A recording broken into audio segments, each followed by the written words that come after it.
লা ইলাহা ইল্লাল্লাহু ওয়াহদাহু লা শারীকা লাহু লাহুল মুলকু ওয়া লাহুল হামদু ওয়া হুয়া আলা কুল্লি শাইইন কাদির। আয়াতুল কুরসি পড়তেন, লম্বা লম্বা অনেক দোয়া করতেন। এগুলো আমরা করি না, আমরা ছোট্ট একটা মুনাজাতের জন্য পাগল হয়ে যাই, তাই না? আসসালামু আলাইকুম ওয়া রাহমাতুল্লাহ, আসসালামু আলাইকুম ওয়া রাহমাতুল্লাহ, আল্লাহুম্মা আমিন বিরহমাতিকা ইয়া আরহামার রাহিমিন, তাই না? আমিন ইয়া আরহামার রাহিমিন। তো হইল কিছু? তাড়াহুড়ো করবেন না, তাসবিহ পড়বেন, জিকিরগুলো পড়বেন, এগুলো আপনার অন্তরটাকে সিক্ত রাখে। ফরজ সালাতের পরে আয়াতুল কুরসি পড়তে হয়। মান কারাআ আয়াতাল কুরসি দুবুরা কুল্লি সালাতিন মাকতুবা লাম ইয়ামনাহু মিন দুখুলিল জান্নাতি ইল্লাল মাউত। প্রত্যেক ফরজ সালাতের পরে যে আয়াতুল কুরসি পড়ে তার জান্নাতে ঢোকার ব্যাপারে কোনো বাধা থাকে না একটি জিনিস ছাড়া, সেটা হলো তার মৃত্যু। লোকটা মরে না তাই জান্নাতে যায় না, মরলেই জান্নাতি। প্রত্যেক ফরজ সালাতের পরে আয়াতুল কুরসি পড়বেন তো? আর সর্বাবস্থায় বেশি বেশি করে পড়বেন আস্তাগফিরুল্লাহ। কি পড়বেন? আমার সাথে আওয়াজ করে পড়েন আস্তাগফিরুল্লাহ। আর আওয়াজ করে পড়েন আস্তাগফিরুল্লাহ। বেশি বেশি যারা ইস্তেগফার করে তাদের 5টা লাভ। আওয়াজ করে বলতে হবে কয়টা? 5টা। নাম্বার 1, মান লাজিমাল ইস্তিগফার জাআলাল্লাহু লাহু মিন কুল্লি দীকিন মাখরাজা। যে সব সময় ইস্তেগফারের সাথে লাজিমা মানে লেগে থাকে, আঠার মতো। কিসের মতো? চুইংগাম খান না আপনারা? চুইংগাম যদি হাতের মধ্যে লাগান আঠার মতো লেগে থাকে না? বাচ্চারা আবার দুষ্টামি করে চুইংগাম খেয়ে আরেকজনের চুলের মধ্যে লাগায় দেয়, আছে না নাই? তখন সরিষার তেল দিয়ে ছুটাইতে হয়, তাই না? তো মান লাজিমাল ইস্তিগফার, যে ইস্তিগফারের সাথে আঠার মতো লেগে থাকে, সে 5টা জিনিস পায় জীবনে। চিল্লায় বলেন না কয়টা?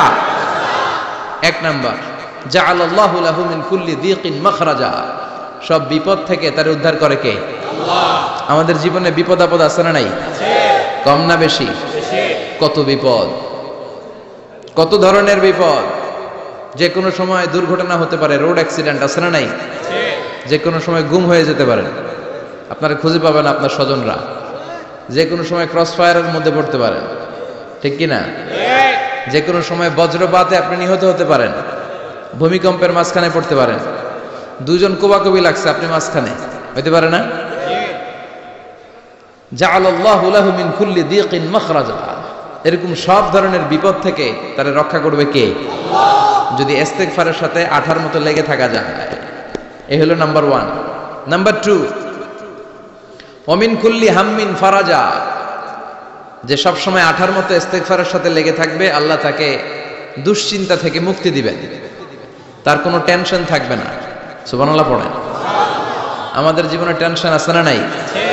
জীবন নিয়ে টেনশন, মরণ নিয়ে টেনশন, ক্যারিয়ার নিয়ে টেনশন, বাড়ি ভাড়ার টেনশন, বিদ্যুৎ বিলের দাম বেড়ে যাচ্ছে, টেনশন, ঘরের মধ্যে শান্তি নাই, টেনশন, দ্রব্যের দাম বাড়তেছে, বেতন কমতেছে, টেনশন, ঠিক কিনা? এই টেনশন থেকে আপনাকে মুক্ত রাখবে কে? আল্লাহ। নাম্বার 3, ওয়ায়ারযুকহু মিন হাইসু লা ইয়াহতাসিব। এমন জায়গা থেকে আল্লাহ আপনাকে রিজিকের ব্যবস্থা করবে আপনি কল্পনাই করতে পারবেন না। রিজিক দেওয়ার মালিক কে? কেউ যেটা পারে না, পারে কে? এমন জায়গা থেকে তিনি রিজিক দিবেন আপনি কল্পনাই করতে পারেন না, আপনি হিসাবই করেন না যে এখান থেকে কিছু রিজিক আমি পাবো, কিন্তু আল্লাহ ব্যবস্থা করে দিয়েছে। সুবহানাল্লাহ পড়েন। 4 নাম্বার, যতক্ষণ ইস্তিগফারের সাথে আঠার মতো লেগে থাকবেন, আল্লাহর কোনো শাস্তি আপনার উপর আসবে না। ওমা কানাল্লাহু মুআযযিবাহুম ওয়া হুম ইস্তাগফিরুন। যতক্ষণ আপনি ইস্তিগফার করবেন, আল্লাহর আযাব আপনারে পাকড়াও করবে না। 5 নাম্বার হচ্ছে আল্লাহ আপনাকে মুস্তাজাবুদ দাওয়া বানিয়ে দিবে। মুস্তাজাবুদ দাওয়া মানে এমন ব্যক্তি, যেই ব্যক্তি দোয়া করা মাত্রই দোয়া কবুল করে কে? আল্লাহ। সবসময় ইস্তিগফার পড়তে রাজি আছেন তো? আপনারা ইমাম আহমদ ইবনে হাম্বলের নাম শুনেছেন? আমরা ইসলামে 5টা মাযহাবের প্র্যাকটিস করি, কোরআন সুন্নাহর আলোকেই আমরা করি। হানাফি, শাফিঈ, মালিকি। 4 নাম্বারটা আপনারা বলেন। হাম্বলি, হানাফি, শাফিঈ, মালিকি, তারপরে হাম্বলি। এই হাম্বলি মাযহাবের ধারক এবং বাহক ইমাম আহমদ ইবনে হাম্বল। উনি অনেক বড় যুগ শ্রেষ্ঠ মুহাদ্দিস ছিলেন। একক স্বতন্ত্র হাদিসের কিতাব হিসেবে পৃথিবী খ্যাত যে হাদিসের কিতাবটা, যেটার মধ্যে সবচাইতে বেশি সংখ্যক হাদিস আনা হয়েছে, মুসনাদ আহমদ ইবনে হাম্বল, এটার রচয়িতা উনি। সুবহানাল্লাহ পড়েন। প্রায় 40,000 হাদিসের কালেকশন ওই কিতাবের ভেতরে আছে। এই হাদিস কালেকশনের জন্য ইমাম আহমদ ইবনে হাম্বল বছরের পর বছর, যুগের পর যুগ, শহর থেকে গ্রাম, গ্রাম থেকে শহর চষে বেরিয়েছেন। ওনার শেষ জীবনটা উনি হাদিস সংগ্রহের কাজে ব্যয় করেছেন। একবার এক সফরে তিনি রাত্রিবেলা বেরোলেন, ইস্তেগফার করলে যে কি করে মানুষ মুস্তাজাবুদ দাওয়া হয় শুনে। রাত্রিবেলা সফরে তিনি বেরোলেন, হাদিস সংগ্রহের সফর। পথিমধ্যে এক মসজিদে মাগরিবের নামাজ পড়লেন, এশার নামাজ পড়লেন। প্রচন্ড শীত, তিনি ভাবলেন আজকের রাতটা মসজিদেই কাটায় দেয়। ফজরের সালাত পড়ে তারপরে বেরোলেন। ব্যাগ থেকে কাঁথা বের করে তিনি শুয়ে পড়লেন। কিন্তু মসজিদের দারোয়ান এসে বলে, মসজিদে তো থাকা যাবে না, আপনি বের হন। ইমাম আহমদ ইবনে হাম্বল বললেন, আমি বৃদ্ধ মানুষ, প্রচন্ড শীত, কই যাব? আমি ফজরেরও মুসল্লি, ফজর নামাজ এই মসজিদে পড়বো, আমার এই বাজান তুমি থাকতে দাও। দারোয়ান বললেন, নো, থাকা যাবে না, মসজিদে থাকা যাবে না, বের হন, না হলে গাঠটি সহ বের করে দেব। চিনে নাই এটা যে ইমাম আহমদ ইবনে হাম্বল, সে বুঝতে পারে নাই। তো দারোয়ানের সাথে সুবিধা করতে না পেরে ইমাম আহমদ ইবনে হাম্বল ব্যাগ নিয়ে বেরোয় গেলেন। প্রচন্ড শীত, কাঁপছেন। হঠাৎ দেখে সামনে এক বাজার, ওই বাজারে এক খাব্বাজ বসে আছে। খাব্বাজ মানে রুটি বিক্রেতা। খাব্বাজ মানে যুবক, একজন রুটি বিক্রেতা, রুটি বিক্রি করে। যে যুবককে সালাম দিলেন, আসসালামু আলাইকুম। যুবক পড়লো, আলাইকুম আসসালাম। ইমাম আহমদ ইবনে হাম্বল বলল, যুবক, আমি মুসাফির মানুষ, থাকার জায়গা নাই, প্রচন্ড শীত। এই যে তুমি চুলার মধ্যে উনুনে রুটি বানাচ্ছ, আমি যদি তোমার চুলার পাশে বসে রাতটা কাটাই, তোমার কোনো সমস্যা হবে? যুবক বলেন, নো, কোনো সমস্যা নাই। আহলান ওয়া সাহলান ওয়া মারহাবান বিক, খোশ আমদেদ, সুস্বাগতম, আসেন। আপনি আমার চুলার পাশে বসে আগুন পোহালে আমার সমস্যা কি? আসেন, আসেন, বসেন, আপনি মুরব্বী মানুষ। ইমাম আহমদ ইবনে হাম্বল আল্লাহ শুকরিয়া করে চুলার পাশে বসে শীতের রাতে চুলা থেকে তাপ নিচ্ছেন, আগুন পোহাচ্ছেন। আর তিনি দেখতে লাগলেন যুবক আটা দিয়ে রুটি বানায় আর পড়ে আস্তাগফিরুল্লাহ, রুটির খামির বানায় আর পড়ে আস্তাগফিরুল্লাহ, গোল গোল করে খামির দিয়ে দলা বানিয়ে সাজিয়ে রাখে আর পড়ে আস্তাগফিরুল্লাহ, রুটি বেলুন দিয়ে বলে এটারে চুলার ভেতরে ঢুকায় আর কি পড়ে আস্তাগফিরুল্লাহ। ক্রেতা আসলে ক্রেতাকে রুটি দেয় আর পড়ে, ক্রেতার হাত থেকে টাকা নিয়ে ক্যাশ বক্সে রাখে আর কি পড়ে। ইমাম আহমদ ইবনে হাম্বল তো অবাক, ঘটনা কি? আসার পর থেকে এই যুবকটারে দেখতেছি খালি পড়ে আস্তাগফিরুল্লাহ, আস্তাগফিরুল্লাহ। তিনি কৌতূহল বশত বললেন, যুবক, মা লাকা ইয়া শাব দাইমান তাকরাউনা আস্তাগফিরুল্লাহ, হে যুবক, তোমার ঘটনাটা কি? আসার পর থেকেই তুমি শুধু দেখতেছি পড়তেছো আস্তাগফিরুল্লাহ, আস্তাগফিরুল্লাহ, কারণটা কি? যুবক বলে, আমি সবসময় ইস্তেগফারের সাথে আঠার মতো লেগে থাকি, আর লেগে থাকার কারণে এর বরকতে আল্লাহ আমাকে মুস্তাজাবুদ দাওয়া বানিয়ে দিয়েছে। মানে আল্লাহ আমাকে এমন বানিয়েছে যে আমি দোয়া করা মাত্রই আমার দোয়া কবুল করে কে? ইমাম আহমদ ইবনে হাম্বল বললেন, আনতা মুস্তাজাবুদ দাওয়া, তুমি মুস্তাজাবুদ দাওয়া, মানে তুমি দোয়া করলেই সেটা কবুল হয়ে যায়? যুবক বলে, নাআম আনা মুস্তাজাবুদ দাওয়া, আমি আমার জীবনে যত দোয়া করেছি সব কবুল করে নিয়েছে কে? আমি মুস্তাজাবুদ দাওয়া, আমি দোয়া করতে দেরি, কবুল হতে সেটা দেরি হয় না। তবে আমার পুরো জীবনের সব দোয়া কবুল হলেও একটা দোয়া এখনো কবুল হয় নাই। এটা শুনে ইমাম আহমদ ইবনে হাম্বলের কৌতূহল, কিউরিসিটি আরো বেড়ে গেল। তিনি বললেন, তোমার জীবনে সব দোয়া কবুল হয়েছে, একটা দোয়া কবুল হয় নাই, কি সেই দোয়া আমারে বলো? যুবক বলে, আমার জীবনে যে দোয়াটা কবুল হয় নাই সেটা হচ্ছে, আমি আল্লাহর কাছে দোয়া করে বলেছিলাম, আল্লাহ, শুনেছি এই জামানার সবচেয়ে বড় মুহাদ্দিসের নাম হচ্ছে ইমাম আহমদ ইবনে হাম্বল, আমি যেন ওই ইমাম আহমদ ইবনে হাম্বলের কপালে একটা চুমু দিয়ে মরতে পারি, তুমি তৌফিক দিও।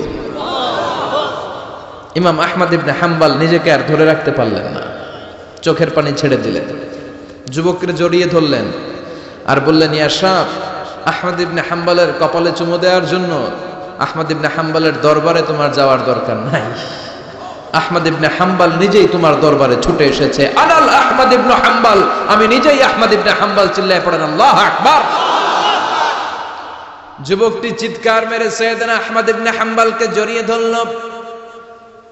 আহমদ ইবনে হাম্বলের হাতে হাত রেখে মুসাফা করলো। আহমদ ইবনে হাম্বলের কপালে একটা চুমু এঁকে দিল আর বলল, ইয়া আহমদ ইবনে হাম্বল, এই ইস্তেগফারের কারণে আমার জীবনের সব দোয়াই কবুল হয়ে গিয়েছে। আপনি সব সময় যদি ইস্তিগফারের সাথে লেগে থাকেন, আপনারে মুস্তাজাবুদ দাওয়া বানাবে কে? আল্লাহ। এজন্য অবসরে যখন কোনো কাজ থাকে না, বেশি বেশি ইস্তিগফার পড়া যাবে না? ইস্তিগফারের সাথে আঠার মতো লেগে থাকা যাবে না? আওয়াজ করে পড়েন আস্তাগফিরুল্লাহ।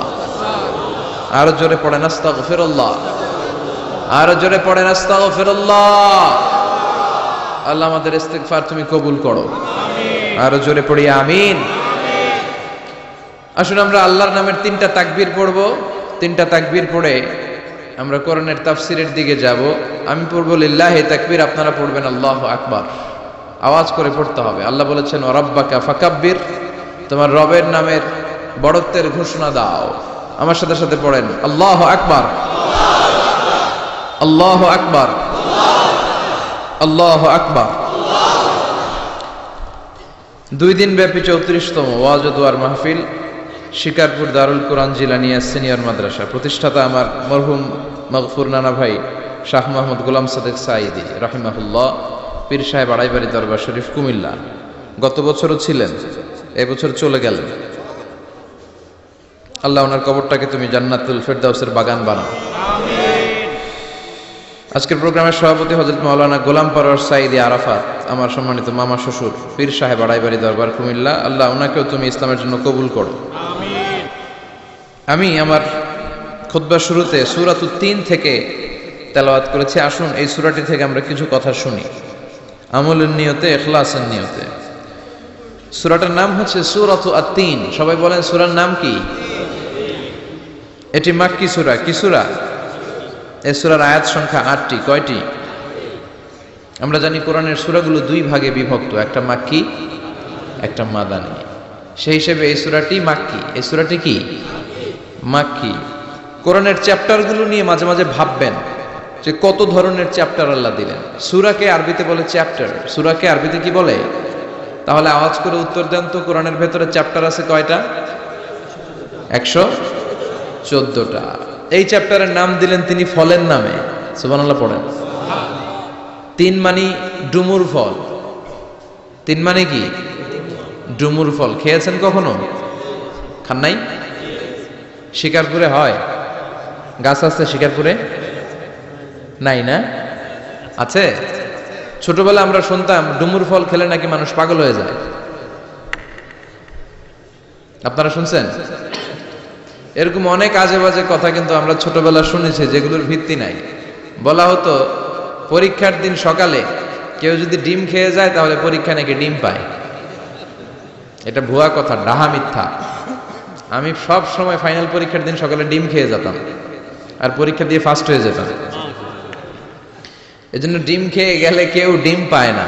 আমরা বিশ্বাস করি খাইরিহি ওয়া শাররিহি মিনাল্লাহি, ভালো হোক মন্দ হোক করে কে? আবার ছোটবেলায় বলা হতো ওষুধ খাওয়ার সময় বিসমিল্লাহ বলবি না, কারণ বিসমিল্লাহ বললে বরকত হয়, তোর রোগে বরকত হয়ে যাবে, মানে তোর রোগ বেড়ে যাবে। কি ডাকাত, ভুয়া কথা। সব ভালো কাজের আগে বিসমিল্লাহ। অবশ্যই আপনি ওষুধ খাওয়ার আগে বিসমিল্লাহ পড়বেন। কি পড়বেন? আমাদের দেশে শেখানো হয় ওষুধ হাতে নিয়ে যখন তুমি খাবা তখন পড়বা আল্লাহু শাফি আল্লাহু মুআফি। এটারে উল্টে আবার বাংলাদেশে আল্লাহ শাফি আল্লাহ মাফি। শব্দটা মাফি না, শব্দটা হচ্ছে মুআফি। আল্লাহু শাফি আল্লাহু মুআফি। খেয়াল থাকবে, পড়েন আল্লাহু শাফি আল্লাহু মুআফি, আল্লাহু শাফি আল্লাহু মুআফি। এটা কোনো হাদিসে নাই, পড়তে বলা হয় নাই, তবে অর্থটা খুব সুন্দর। আল্লাহই তিনি শিফা দান করেন, আল্লাহই রোগ থেকে মুক্তি দান করেন। ওষুধ আমি খাচ্ছি, মেডিসিন খাওয়া সুন্নাহ, কিন্তু ওষুধ আমারে শেফা দেয় না, মুআফাত দেয় না। আমারে শেফা দেয় কে? এই ঘোষণাটা, অ্যানাউন্সমেন্টটা বেশ ভালো, আপনি পড়তে পারেন, কিন্তু সুন্নাহ মনে করে না। এটা ভালো অর্থ, তাই পড়ি। আর বিসমিল্লাহ অবশ্যই পড়বেন। সব ভালো কাজের আগে কি? বিসমিল্লাহ। আল্লাহ বুঝার তৌফিক দান করো। তো এই যে এগুলো ভুয়া কথা, মাশহুর, এগুলোকে বলে মাশহুরুন বাইনা আলসিনাতিন নাস, মানুষের ঠোঁটে ঠোঁটে মুখে মুখে প্রচলিত, কোনো ভিত্তি নাই।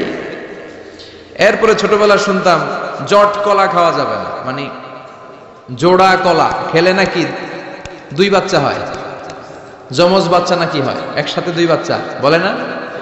আমি আরো বেশি বেশি খাইতাম। বলতাম এটা তো আরো ভালো, এক লোকে 2 বাচ্চা হলে 2 বারের কষ্ট একবারে সারল, তাই না? এক একটা মায়ের এক একটা বেবি জন্ম দিতে কষ্ট হয় না? শুধু কষ্ট, কি পরিমাণে কষ্ট এটা মা জানে, বাবা জানে না। এজন্য বিষ্ণু বলেছেন মায়ের মর্যাদা বাবার চেয়ে কয় গুণ বেশি। আবার আল্লাহ বলেছেন হামালাতু উম্মুহু, বাবা তোমার পেটে ধরে নাই, পেটে ধরেছে কে? ওয়াহানান আলা ওয়াহান, ব্যথা কষ্ট জ্বালা পেইন বাবা সহ্য করে নাই, করেছে কে? অফিসালহু ফি আমাইন, 2 বছর তোমারে বাবা দুধ খাওয়ায় নাই, দুধ খাওয়ালো কে? মায়ের এক ধারে দুধের দাম, কাটিয়া গায়ের চাম, পাপস বানাইলে ঋণের শোধ হবে না, এমন দরদি ভাবে কেউ হবে না আমার মাগো, এমন দরদি ভাবে কেউ হবে না আমার মাগো, ঠিক কিনা? বিষ্ণু বললেন লাউ কাতাতা জিলদাক, গায়ের চামড়াগুলো কেটে কেটে রোদে শুকিয়ে যদি মায়ের পায়ের 2টা জুতাও বানিয়ে দাও, ছোটবেলা যে দুধ খেয়েছো সেটার 1 ঢোক দুধের শোধ আদায় হবে না। এজন্য মা যে কি কষ্ট করে, এখানে বেশিরভাগই আমরা নরমাল প্রসেসে পৃথিবীতে এসেছি, তাই না? সিজারিয়ান বেবি খুব কম, থাকলে 1-2টা। নরমাল প্রসেসে একটা বাচ্চাকে ডেলিভারি করতে একটা মায়ের যে কত কষ্ট হয় আপনি কল্পনাই করতে পারবেন না। চিকিৎসা বিজ্ঞান বলে একজন সুস্থ মানুষ ব্যথার একটা ইউনিট আছে, মাত্রা, ব্যথা মাপার একক, 45 ইউনিট পেইন বা ব্যথা একজন মানুষ সহ্য করতে পারে। ব্যথার তীব্রতা বা মাত্রা যদি 45 ইউনিটের বেশি হয়, যদি ছাড়িয়ে যায়, হয় লোকটা বেহুশ হবে নয় মরে যাবে। আমার আর আপনার মা যখন আমাদেরকে নরমাল প্রসেসে ডেলিভারি করেছেন তখন তারা 45 না 57 ইউনিট প্লাস 57 থেকে 60 ইউনিটের পেইনও তারা ছাড়িয়ে গেছে। 57 ইউনিটেরও বেশি ব্যথা তারা সহ্য করেছে, যেটা কোনো অ্যাক্সিডেন্টে আপনার দেহের 206টা হাড্ডি আছে তো 20টা হাড্ডি একসাথে কোনো অ্যাক্সিডেন্টে ভেঙে গেলে যত ব্যথা তার চেয়েও বেশি ব্যথা। এজন্য মায়ের মনে কষ্ট দেয়া যাবে, মায়ের মনে কষ্ট দিয়ে জীবনে কেউ সফল হতে পারে নাই। সাইয়েদনা মূসা আলাইহিস সালাম আল্লাহর একবার জিজ্ঞেস করলেন, আল্লাহ মাইয়া কুনু জালিসি ইয়াউমাল কিয়ামা, আল্লাহ আমার সাথে কিয়ামতের দিন জান্নাতে সাথী কে হবে? আল্লাহ বললেন জালিসুকা ফিল জান্নাতি জাজ্জার, তোমার সাথী হবে কিয়ামতের দিন বিচার শেষে জান্নাতে যখন ঢুকবা তোমার সাথী হবে একজন কসাই। কসাই চিনেন? কি করে? গোশত কাটে। সাইয়েদনা মূসা আলাইহিস সালাম অবাক হলেন, ঘটনা কি? কসাই, আমি হইলাম নবী আর আমার সাথে জান্নাতে থাকবে? হাউ কাম ইটস পসিবল, এটা কিভাবে সম্ভব? আল্লাহ বললেন নিজেই দেখে আসো এটা কেমন কসাই।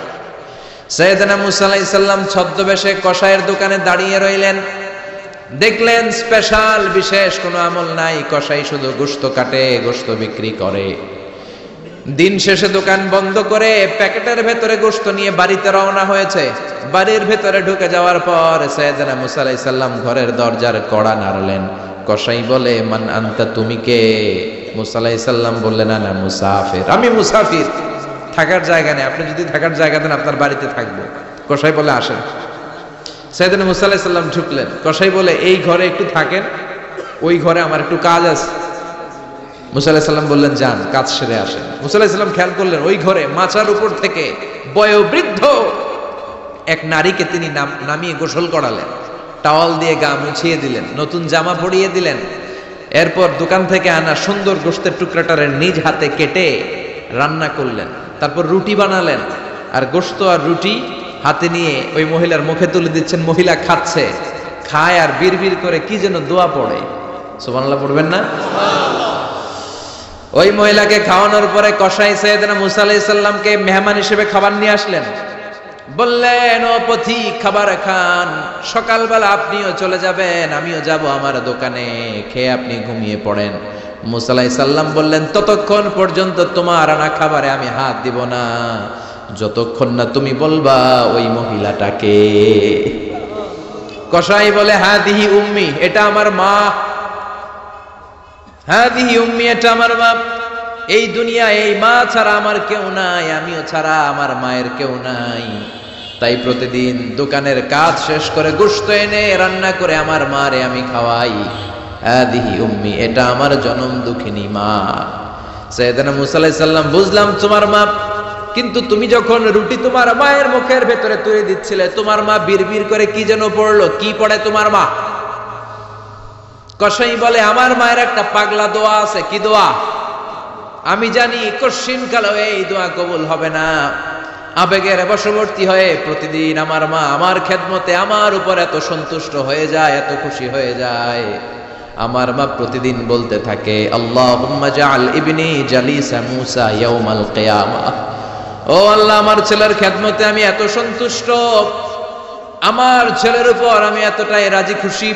শুনেছি এই জামানার সবচাইতে বড় পয়গম্বর, বনি ইসরাইলের সবচাইতে বড় নবী, ওই নবীর নাম নাকি মূসা।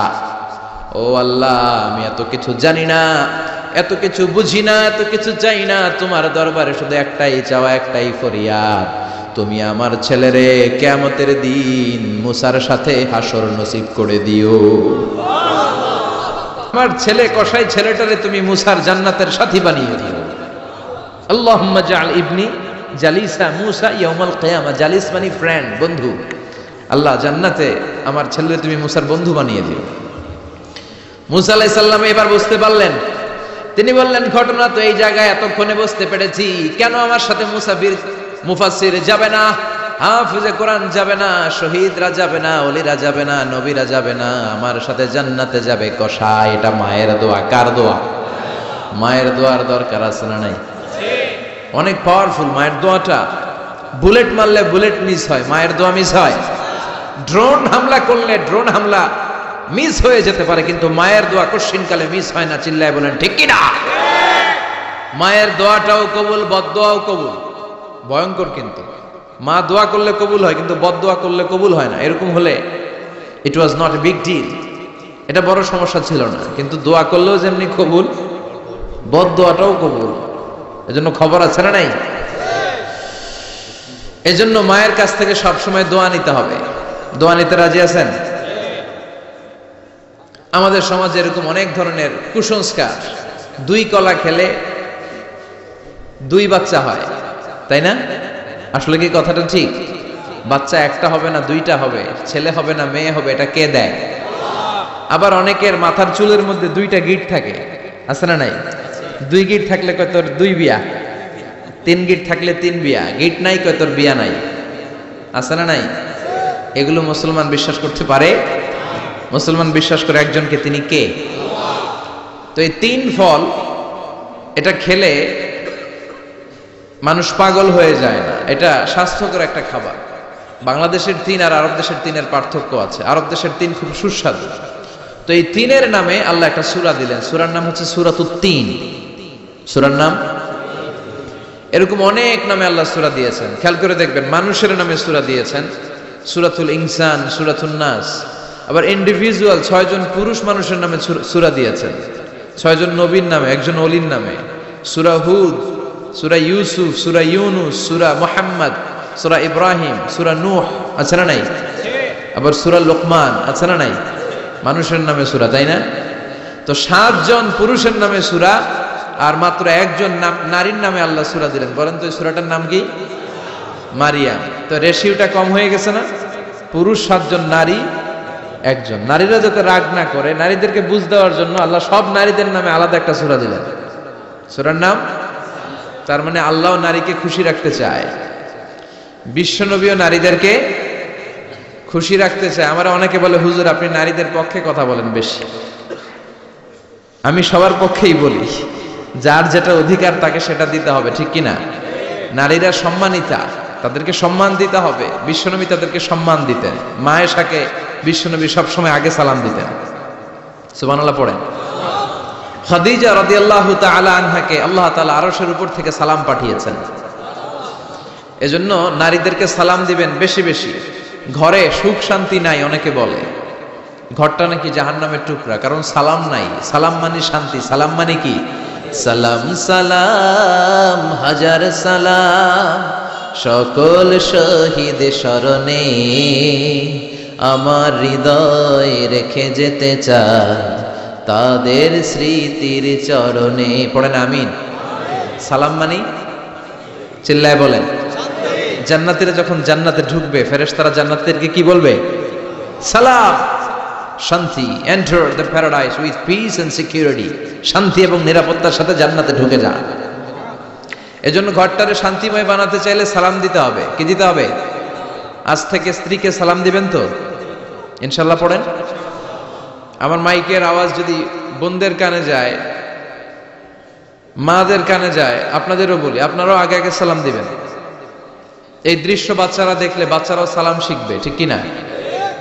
মা খাদিজার ব্যাপারে আল্লাহ বলেছেন, জিব্রাইল তুমি যে খাদিজারে আমার পক্ষ থেকে সালাম দিয়ে দাও, আর খাদিজারে বলে দাও জান্নাতে খাদিজার জন্য এমন ঘর আমি প্রিপেয়ার করে রেখেছি যেই ঘরের ভিতরে কোনো নয়েজ নাই, কোনো আওয়াজ নাই, কোনো ডিস্টার্ব নাই, আছে শান্তি। সুবহানাল্লাহ। কারণ বিশ্বনবীর জন্য খাদিজা নিজের ঘরটার এরকম নয়েজহীন, কোলাহল মুক্ত, শান্তিময় করে রেখেছিলেন। বিশ্বনবী কোলাহলপূর্ণ দাওয়াতি কাজ শেষ করে যখন ঘরে যেতেন কলিজাটা ঠান্ডা হয়ে যেত। বিশ্বনবীর জন্য এমন একটা ঘর রেখেছিলেন মা খাদিজা, ওই ঘরে বিশ্বনবী যখন প্রবেশ করতেন বাইরে যত মারপিট হয়েছে, মারামারি হয়েছে, কাফেরদের যত অত্যাচার সহ্য করেছে, ঘরে ঢোকার সাথে সাথে নবী সব ভুলে যেতে। এত মায়া, শান্তি, প্রশান্তির ঘর খাদিজা বানিয়েছিল। এজন্য আল্লাহ বলেছে, জিব্রাইল খাদিজারে বলো খাদিজার জন্য এমন জান্নাত আমি রেখেছি যে জান্নাতে কোনো সাউন্ড নাই, আওয়াজ নাই, ডিস্টার্ব নাই, কোলাহল নাই, কোনো নয়েজ নাই। চিল্লায় পড়েন আল্লাহু আকবার। এজন্য মায়েরা খাদিজার জীবনী থেকে শিক্ষা, স্বামীর জন্য ঘরটারে প্রশান্তিপূর্ণ করে রাখবেন। প্রশান্তির একটা জায়গা যেন হয়। কানের কাছে এসে বেশি বেশি ঘ্যান ঘ্যান করেন না। ঘরে ঢুকলে চাল নাই, ডাল নাই, এটা লাগবে, ওইটা লাগবে, ছেলের ওইটা লাগবে। আস্তে আস্তে অনেক স্বামী হার্ট অ্যাটাক করে স্ত্রীর কারণে, জানেন ঠিক কিনা? ওই কয় ঠিক, সবাই ভুক্তভোগী, কমন পড়ে গেছে। দুই পক্ষেরই বললাম, স্বামীরাও সালাম দিবেন, স্ত্রীরাও দিবেন। সালাম মানে শান্তি। তো ঘরটারে শান্তি দিয়ে ভরে দিবে কে? আর একে অপরের প্রতি শ্রদ্ধাবোধ রাখবেন। তো নারীদেরকে খুশি করার জন্য আল্লাহ সূরা দিলেন, সূরাতুন নিসা। প্রাণীদের নামে অনেক সূরা আছে, সূরাতুল বাকারা আছে না নাই? বাকারা মানে কি?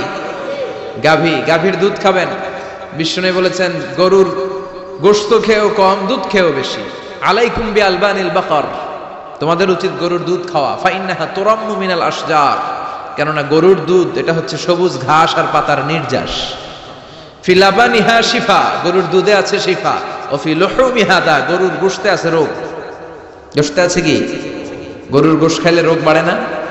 অনেক ডাক্তার আছে এরা সিরিয়াল নেয় না, যারা গরুর গোশত খায় বেশি, বলে লাল মাংস যারা খাবে এরা যেন আবার সিরিয়াল না দেয়। আছে না নাই? বিশ্বনবীর খাবারের তালিকায় দুধ ছিল। বিশ্বনবী বলতেন বেশি বেশি দুধ খেও। এবং বিশ্বনবী বলেছেন মায়েরা যেন তাদের বাচ্চাদেরকে দুধ খাওয়ায়। মায়ের বুকে প্রথম যে দুধটা আসে এটাকে বলে শাল দুধ। এটা বাচ্চার জীবনের প্রথম প্রাকৃতিক টিকা। সুবহানাল্লাহ পড়েন। আমরা কত টাকা দিয়ে দামি দামি টিকা দেই, কিন্তু প্রথম টিকাটা আল্লাহ ফ্রি দিয়েছেন। সুবহানাল্লাহ পড়েন। বাকারার নামে সূরা দিলেন, আনকাবুত মাকড়সার নামে সূরা দিলেন, নাহাল মৌমাছির নামে সূরা, নামাল পিঁপড়ার নামে সূরা। সুবহানাল্লাহ পড়েন। এইভাবে আপনি খুঁজলে কোরআনের চ্যাপ্টারগুলো যে কত সুন্দর সুন্দর নাম দিয়ে আল্লাহ দিয়েছেন, তার এই ধারাবাহিকতায় আজকের সূরাটির নাম দিয়েছেন আল্লাহ একটা ফলের নামে। কিসের নামে? 3 ফলের নামে। সূরার নাম কি? সাইয়েদনা বারা ইবনে আযিব রাদিয়াল্লাহু তাআলা আনহু বর্ণনা করেন, বুখারীর বর্ণনা। তিনি বলেন সামি'তু রাসূলুল্লাহ ইয়াকরাউ সূরাতাত তিন ফি সালাতিল ইশা। আমি বারা ইবনে আযিব রাদিয়াল্লাহু তাআলা আনহু এশার নামাজে বিশ্ব নবীকে সূরাতুত তিন তেলাওয়াত করতে শুনেছি। কোন নামাজে? কোন সূরা পড়তেন? কোন নামাজে? কোন সূরা? মনে থাকবে? পড়বেন তো? তিনি বলেছেন এশার নামাজে আমি বিশ্ব নবীকে সূরাতুত তিন তেলাওয়াত করতে শুনেছি। ফামা সামি'তু আহসানা সাউতিন মিন সাউতি রাসূলিল্লাহ, আল্লাহর রাসূলের কণ্ঠের চাইতে এত মধুর কণ্ঠ আমার জীবনে শুনি নাই। বিশ্বনবী যখন তেলাওয়াত করতেন সাহাবাদের কলিজা ঠান্ডা হয়ে যেত। সাহাবারা মাঝে মাঝে খাবার না পেলে, ঘরে খাদ্য না থাকলে বিশ্বনবীর কাছে চলে আসতেন। এসে বিশ্বনবীর চেহারার দিকে তাকায় থাকতেন, ওনার কণ্ঠে তেলাওয়াত শুনতেন। বিশ্বনবীর তেলাওয়াত শুনলে চেহারার দিকে তাকায় থাকলে ক্ষুধার কথা তারা ভুলে যেতেন। কি কণ্ঠ ছিল বিশ্বনবীর! অনেকে বলে সাইয়েদনা দাউদ আলাইহিস সালামের কণ্ঠ ছিল অনেক চমৎকার, এটা ঠিক, কিন্তু বিশ্বনবীর চাইতে বেশি সুন্দর না। আকাবা উপসাগরের তীরে বসে সাইয়েদনা দাউদ যখন তেলাওয়াত করতেন, সাগরের মাছগুলো সাগর ছেড়ে ডাঙ্গায় চলে আসতো, বনের পশু বন ছেড়ে বাইরে আসতো, আকাশের পাখি আকাশ ছেড়ে দিয়ে নিচে নেমে আসতো। কিন্তু বিশ্বনবীর কণ্ঠটা এর চেয়ে বেশি সুন্দর ছিল। সুবহানাল্লাহ পড়ে। বিশ্বনবী সারাদিন যে কোরআনের আয়াতগুলো নাজিল হয়েছে, প্রত্যেক রাত্রে এশার নামাজের পর ঘরের মধ্যে বসে বসে আয়াতগুলো তেলাওয়াত করতেন। আর মক্কার আবু জাহেল, উতবা, শাইবা, ওয়ালিদ ইবনে মুগীরা সবাই লুকিয়ে লুকিয়ে তেলাওয়াত শোনার জন্য বাড়ির চিপায় চলে আসতো। আবু জাহেল, উতবা, শাইবা এটা কি বিশ্বনবীর পক্ষের লোক না বিপক্ষের? বিপক্ষের লোক হয়েও নবীর কণ্ঠের তেলাওয়াত শোনার জন্য পাগল। তাইলে কণ্ঠটা কি নরমাল কণ্ঠ ছিল? যেন তেন কণ্ঠ ছিল? আবু জাহেল ছিল মক্কা শহরের প্রেসিডেন্ট। সে ঘোষণা দিয়ে দিত, কেউ মুহাম্মাদের কণ্ঠের তেলাওয়াত শুনবা না, শুনতে যেতে পারবা না। সবাইকে নিষেধ করে রাত্রিবেলা চোরের মতো নিজেই যাইতো। সুবহানাল্লাহ পড়ে। হজের মৌসুমে আবু জাহেল ঘোষণা দিয়ে দিল, খবরদার, মক্কায় ঢুকার যতগুলো গেট আছে সবগুলো গেটে তোরা দাঁড়ায় থাকবি, হাজিদেরকে বলবি মক্কায় নতুন একটা পাগল এসেছে, তার কথা যারা শোনে তারাও পাগল হয়ে যায়। নাউজুবিল্লাহ পড়ে। তার কর্মী বাহিনী হজের মৌসুমে বিভিন্ন গেটে পাঠায় দিল। মক্কায় ঢুকার হাজিদের যত গেট, বিভিন্ন দেশ থেকে হাজিরা আসবে, কর্মীদেরকে বলে দিল তোরা বলবি এই এলাকায় নতুন এক পাগলের আমদানি হয়েছে, নাম মুহাম্মদ। পড়েন নাউজুবিল্লাহ। যারাই এই মুহাম্মাদের কণ্ঠের তেলাওয়াত শুনে তারাও পাগল হয়ে যায়। আদেশ অনুযায়ী কর্মীরা মক্কার গেটে দাঁড়িয়ে দাঁড়িয়ে হাজিদেরকে বলল, হাজি সাহেব হজে যান, জমজম খান, খেজুর খান, হজ করেন, সমস্যা নাই, কিন্তু নতুন এক পাগল আসছে, এই পাগলের নাম মুহাম্মদ। এই পাগলের কাছে যারা যায় হেরাও পাগল হয়ে যায়। হাজি সাহেবরা কোনোদিন এই মুহাম্মদ নামটা শুনে নাই, এই প্রথম শুনলো। শুই নাই মনে মনে কয়, যেদিকে যাব আর নাই যাব, আগে মুহাম্মাদের কাছে যাব। সবার আগে কার কাছে যাব? কারণ মানুষের একটা অভ্যাস হচ্ছে, আল ইনসানু হারিসুন আলা মা মুনিআ, মানুষের যেটা করতে নিষেধ করা হয় বেশি ওইটা মানুষ করে বেশি। মনে মনে হাজিরা বলে, তোমরা নিষেধ করছো তো অবশ্যই যাব, দেখি মুহাম্মদটা কে। তার মানে আমাদের বিরুদ্ধে অপপ্রচার করলে এটা আমার পক্ষের প্রচার হয়ে যায়। সুবহানাল্লাহ পড়েন। ইসলামের বিরুদ্ধে অপপ্রচার করলে এটা কি হয়ে যায়? প্রচার হয়ে যায়। ইউরোপ আমেরিকাতে ইসলামের নামে ট্যাগ লাগায় এক্সট্রিমিস্ট, জঙ্গি, আমরা নাকি জঙ্গি, আমরা নাকি এক্সট্রিমিস্ট। তো যারা সিভিলিয়ান আছে, খ্রিস্টিয়ান সিভিলিয়ান, ইউরোপ আমেরিকার সাধারণ জনগণ, তারা ভাবে ঘটনা নাকি মুসলমানদের বিরুদ্ধে এত কথা কেন? তারা ইসলাম নিয়ে গুগলে সার্চ করে, বিভিন্ন বই পড়ে, কোরআনের ইংলিশ ট্রান্সলেশন পড়ে। আগে তারা ইসলাম সম্পর্কে জানতো না, কিন্তু সবাই যখন বলা শুরু করছে জঙ্গি জঙ্গি জঙ্গি, ইসলাম মানে জঙ্গি, তখন তারা ইসলাম সম্পর্কে পড়তে শুরু করে দিয়েছে। পড়তে পড়তে ইসলামের সুন্দর বাণীগুলো পড়ে ওদের হৃদয় ঠান্ডা হয়ে যায়। যাদের নসিব ভালো, অনেকে কালিমা পড়ে মুসলমান হয়ে যায়। ইউরোপ আমেরিকাতে মুসলমানের সংখ্যা দিন দিন বাড়ছে। মাঝে মাঝে পত্র পত্রিকায় দেখবেন যে কনভার্টেড মুসলমান, ও মুসলমান, ও মুসলমান। ধারণা করা হচ্ছে 2070 সালের মধ্যে ইউরোপ আর আমেরিকায় মুসলমান হয়ে যাবে সংখ্যাগরিষ্ঠ। খ্রিস্টানদের ছাড়িয়ে মুসলমানদের সংখ্যা ইউরোপ আমেরিকায় বেড়ে যাবে। সুবহানাল্লাহ পড়েন। সেই দিন বেশি দূরে নয় যেদিন কালেমার পতাকা হোয়াইট হাউসের উপরে শোভা পাবে। ঘোষণাটা কার? চিল্লায় বলেন, ওয়াদাটা কার? আবু জাহেল ঘোষণা দিয়েছে কেউ যেতে পারবে না, কিন্তু লুকিয়ে লুকিয়ে নিজেই যায়। একটা নির্ধারিত সময়ে বিশ্বনবী তেলাওয়াত করতেন, আর ওই তেলাওয়াতের সময় আবু জাহেল, উতবা, শাইবা, ওয়ালিদ ইবনে মুগীরা সবাই লুকিয়ে লুকিয়ে বিশ্বনবীর ঘরের চারদিকে কান পেতে মধুর কণ্ঠের তেলাওয়াত শুনতো। ফ্রি ফ্রি আরামসে শুনতো এই তেলাওয়াত। বিশ্বনবীর তেলাওয়াত যখন শেষ হয়ে যেত, এরা ভাগলপুর দিত দৌড়। ফিরে যাওয়ার রাস্তা থাকতো একটা, কয়টা? দেখা হয়ে যেত। একজন আরেকজনকে দোষারোপ করতো। আবু জাহেল বলতো, কিরে তোরা আসলি কেন? ওরা বলে, তুই এলি কেন? দিনের বেলা ভাষণ দেশ মুহাম্মদের বিরুদ্ধে, রাত্রে বেলা চোরের মতো তুই আসিস কেন? একে অপরকে দোষারোপ করে। আবু জাহেল বলে, ঠিক আছে, কাল থেকে আমিও আসবো না, তোরাও আসবি না। চল আমরা শপথ নেই যে কেউ আসবো না।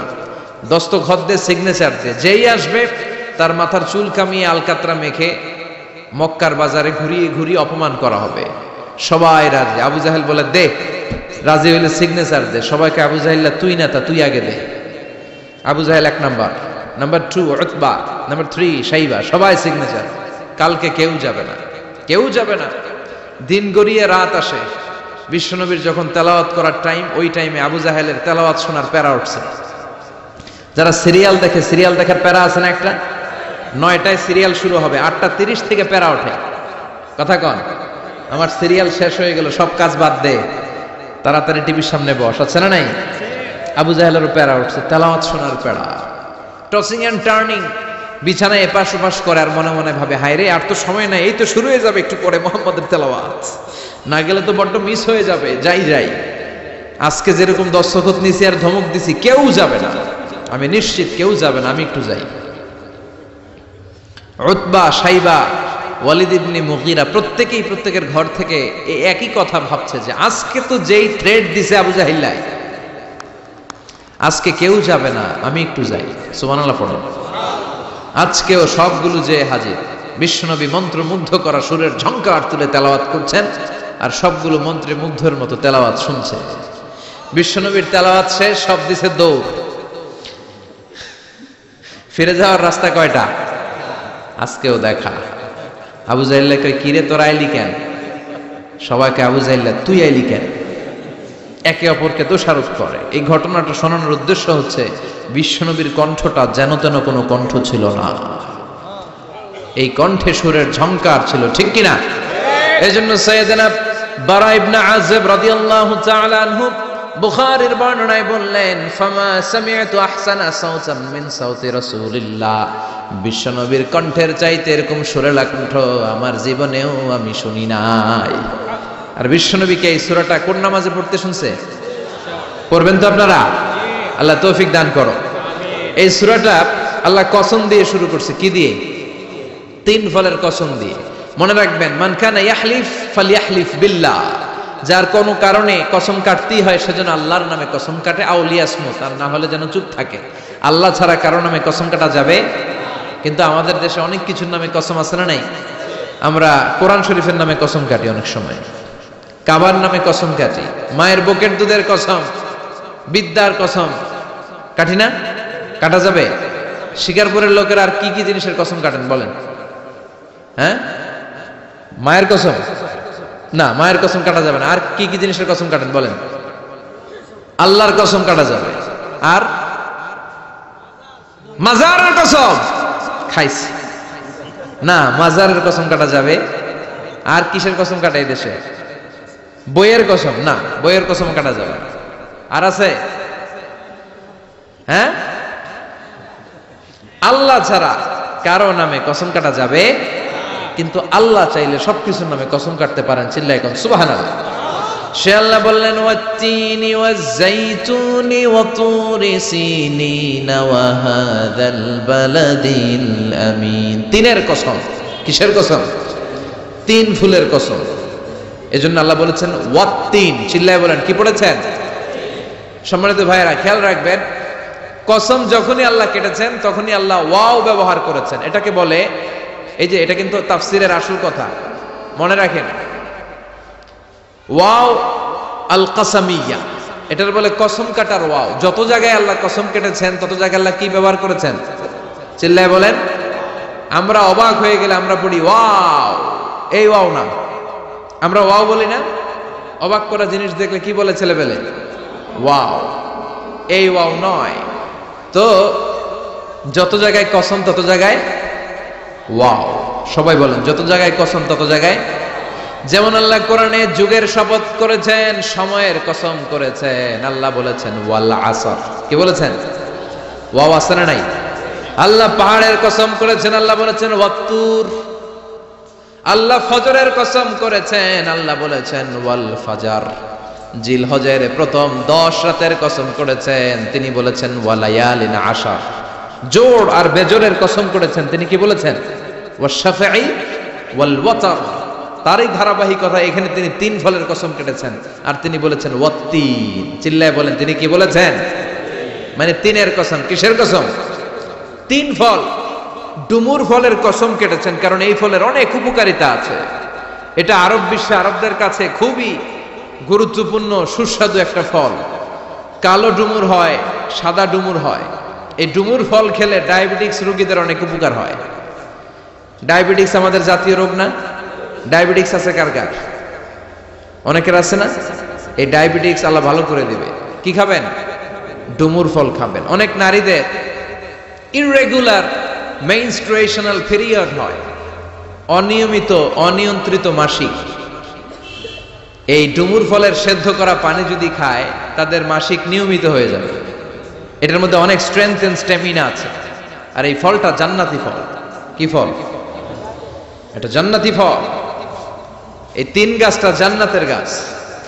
সাইয়েদনা আদম আলাইহিস সালামকে আল্লাহ বললেন, ওয়ালা তাকরাবা হাযিহি আশ-শাজারাতা ফাতাকুনা মিনায যালিমিন। ও আদম, তুমি আর হাওয়া মিলে জান্নাতে ঘুরো, জান্নাতে খাওয়া দাওয়া করো, যা মনে চায় করো, কিন্তু একটা নিষিদ্ধ গাছ আছে, ওই গাছের কাছে যাওয়া যাবে না। কার কথা? সব খাও, সব করো, কিন্তু নিষিদ্ধ গাছের কাছে যাওয়া যাবে না। আদম আলাইহিস সালাম শয়তানের ওয়াসওয়াসায় পড়ে ওই গাছের ফলই খেয়ে ফেললেন। ওয়ালাকাদ আহিদনা ইলা আদম মিন ক্বাবলু ফানাসিয়া ওয়া লাম নাজিদ লাহু আজমা। আমি আদমকে স্পেশাল একটা অর্ডার করেছি, ওই অর্ডার আদম রক্ষা করতে পারে নাই। পারবে কেমন? আদম তো ভুলে গেছে। আদম আলাইহিস সালাম কি করছে? ভুলে গেছে। ভুল করে তিনি খেয়ে ফেললেন। শয়তানের ওয়াসওয়াসায় পড়ে শুধু আদমই খান নাই, হাওয়াও খেলেন আলাইহিমাস সালাম। খাওয়ার সাথে সাথে ওনাদের জান্নাতের পোশাকগুলো খুলতে আরম্ভ করলেন, নেকেড হতে শুরু করলেন। আদম আর হাওয়া দুইজনে কি হতে শুরু করলেন? উলঙ্গ হতে শুরু করলেন। গায়ের মধ্যে আর জামা নাই। সম্মানিত ভাইয়েরা, এখানে শিক্ষণীয় যে বিষয়টা সেটা হচ্ছে শয়তানের কাজ, শয়তানের মিশন জান্নাতেও যেটা ছিল দুনিয়াতেও এটা। শয়তানের মিশন হচ্ছে আদম জাত, বনি আদমের দেহ থেকে কেমন করে কাপড় খোলা যায়, নারীদেরকে কেমন করে উলঙ্গ করা যায়। জান্নাতে যেমনি আদম আর হাওয়া আলাইহিস সালামের কাপড় শয়তান খুলেছে, দুনিয়াতেও শয়তান আমাদেরকে অশ্লীল বানাতে চায়। চিল্লায় বলেন ঠিক কিনা? এজন্য আমার মায়েরা, আমার বোনেরা, যাদের কানে আমার মাইকের আওয়াজ যায়, খবরদার, শয়তানের এই ওয়াসওয়াসায় ফাঁদে পা দেয়া যাবে না। শয়তান চেয়েছে জান্নাতে কেমন করে মা হাওয়ার কাপড় খুলে ফেলা যায়, দুনিয়াতেও শয়তান চায় কেমন করে আপনাদেরকে নেকেড বানানো যায়। ঠিক কিনা? বাংলাদেশে নারীদের কাপড় এখন দেহের মধ্যে বাড়ছে নাকি কমছে? আছি আমরা এখন জামানায়, লাজ শরম গেছে হারায়। ঠিক কিনা? পাতলা শাড়ির বাহার, পাখি ড্রেস, লেহেঙ্গা পোশাক দেখে নারীর লাজে মরে যাই। হায় হায়, আছি আমরা এখন জামানায়, লাজ শরম গেছে হারায়। ঠিক কিনা? পোশাক আশাক নারীদের খাটো হতে শুরু করেছে। এটা শয়তানের মিশন। এজন্য মায়েরা, বোনেরা, খবরদার, পোশাককে ছোট করবেন না, খাটো করবেন না। হেজাব পরবেন। এই হেজাবকে ফরজ করেছে কে? এই হেজাব আপনার অধিকার। আপনার অধিকার আপনি বুঝে নেন। হেজাব আপনার অহংকার। এই হেজাব হচ্ছে আপনার আভিজাত্যের প্রতীক। চিল্লায় বলেন ঠিক কিনা? নারী অধিকারের যারা কথা বলে, নারী আন্দোলনের কথা যারা বলে, তাদের কথায় কান দিবেন না। এরা বক্তব্যের মঞ্চে উঠে নারীর অধিকারের কথা বলে, কিন্তু তাদের ঘরেই নারীরা বেশি নির্যাতিতা। তাদের ঘরের কাজের মেয়েগুলাই বেশি নির্যাতিতা। চিল্লায় কোন ঠিক কিনা? তারাই লোহা গরম করে কাজের মেয়েগুলোর পিঠে ছ্যাঁক দেয়। তারাই সুযোগ পেলে ধর্ষণে সেঞ্চুরি করতে দ্বিধাবোধ করে না। চিল্লায় কোন ঠিক কিনা?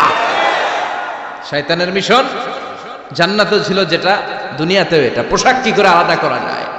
এই জন্য হেজাব যেন আমরা ভুলে না যাই। হেজাব আপনার আভিজাত্যের প্রতীক, আপনার সৌন্দর্য, আপনার সম্ভ্রম, আপনার স্ট্যাটাস তো আপনার হেজাবের মধ্যে শোভা পায়। ঠিক কিনা?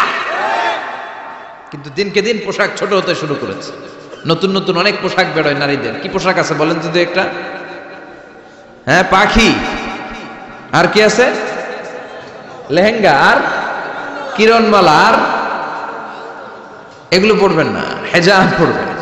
হেজাবে একটা নারীকে যত সুন্দর, রূপবতী, গুণবতী, সুস্নিগ্ধা লাগে, অন্য কোনো পোশাকে লাগে? আল্লাহ আমাদেরকে বোঝার তৌফিক দান করে। সাইয়েদনা আদম আলাইহিস সালাম, হাওয়া আলাইহিস সালাম জান্নাতের ভেতরে যখন উলঙ্গ হয়ে গেল, লজ্জাস্থান ঢাকার জন্য জান্নাতের বিভিন্ন গাছের দিকে দৌড়ায়, দৌড়িয়ে দৌড়িয়ে যেই গাছের পাতা দিয়ে তারা সেদিন লজ্জাস্থান ঢেকেছিল, ওই গাছের নাম ছিল তিন গাছ। কি গাছ? ওই তিনের কসম কোরআনে কেটেছে কে?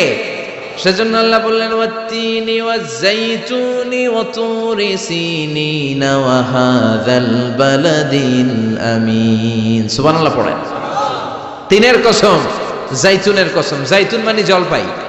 আওয়াজ করে বলতে হবে, জাইতুন অর্থ খাইছেন? জলপাইয়ের আচার খাই না আমরা? জাইতুন মানে জলপাই, ইংরেজিতে বলে অলিভ। তবে আমাদের জলপাই আর আরব দেশের জলপাই একটু গুণগত পার্থক্য আছে। আরব দেশের জলপাই একটু ছোট হয়, আমাদের গুলা সাইজে বড় হয়। আরব দেশের জলপাই একসাথে অনেকগুলা খাওয়া যায়, আর আমাদের দেশের জলপাই আবার 2-3টার বেশি খাওয়া যায় না, অনেক টক না? এই 7টা জলপাই আর একটা তিন, এই মিক্স রেশিওতে যদি আপনি রেগুলার খান, আপনার বার্ধক্য রোধ হবে, আপনার স্বাস্থ্য ভালো থাকবে। আলহামদুলিল্লাহ পড়েন। এই জাইতুন গাছগুলো আরব দেশে হিল ট্রাক্স, পাহাড়ি এরিয়াতে হয়, 100 বছর বেঁচে থাকে। বিশ্বনবী বলেছেন কুলু যাইতা ওয়াদাহিনু ফাইন্নাহা মিন শাজারাতিন মুবারাকা। বিশ্বনবী বললেন জাইতুনের তেল খাও, জাইতুনের তেল গায়ের মধ্যে দাও, জাইতুনের তেল মালিশ করো, জাইতুনের ভেতরে বরকত ঢুকায় দিয়েছে কে? জাইতুনের তেল দাড়িতে চুলে মালিশ করলে দাড়ি চুল সহজে পাকে না। বিশ্বনবী সব সময় দাড়িতে চুলে জাইতুন মাখতেন। আমি নিজেও মাখি প্রতিদিন, আপনারাও মাখবেন। বাজারে পাওয়া যায়, যে বলবেন অলিভ অয়েল, কি বলবেন? অলিভ অয়েল বললে আপনাকে দিবে। স্পেনের, মেড ইন স্পেন, এদের অলিভ অয়েল ভালো। ফিলিস্তিনের যে অরিজিনাল অলিভ অয়েল, এটা ভালো, এটা খাওয়া যায়। তাম্বুতু বিদ্দুহুনি ওয়া সিবগিল্লিল আখিলিন, এটার অনেক কাজ, খাওয়াও যায়, মালিশও করা যায়, জাইতুনের ডাল ভেঙে মেসওয়াকও করা যায়। সুবহানাল্লাহ পড়েন। বিশ্বনবী বললেন নি'মাস সিওয়াকিয়া জাইতুন, জাইতুনের মেসওয়াক কতই না ভালো। ফাইন্নাহা সিওয়াকি ওয়া সিওয়াকুল আমবিয়াই মিন ক্বাবলি, কেননা আমি বিশ্বনবী নিজে জাইতুনের ডাল ভেঙে মেসওয়াক করি, আমার আগে লক্ষাধিক নবীরা সবাই জাইতুনের ডাল দিয়ে মেসওয়াক করেছে। সুবহানাল্লাহ পড়েন। আপনার দেহের ব্যাড কোলেস্টেরলের লেভেল কমে যাবে যদি জাইতুন আপনি খান। দাড়িতে মাখবেন, চুলে মাখবেন, আবার সালাদের মধ্যেও জাইতুনের তেল দিয়ে খাওয়া যায় যদি এক্সট্রা ভার্জিন হয়। লেস দেন 1% অ্যাসিড দিয়ে এটাকে পিউরিফাইং করলে এটাকে বলে এক্সট্রা ভার্জিন। এরপর আরেকটা আছে ভার্জিন, 2% অ্যাসিড দিয়ে পিউরিফাইং করে। 3-4-5% অ্যাসিড দিয়ে পিউরিফাইং করলে ওটাকে বলে রিফাইন্ড পিউর, ওটা গায়ে মালিশ করবেন। বরকত আছে না নাই? এজন্য এই দুইটার কসম কোরআনে কেটেছে কে? এরপরে রব্বুল আলামিন বলেন ওয়া তুরি সিনিন,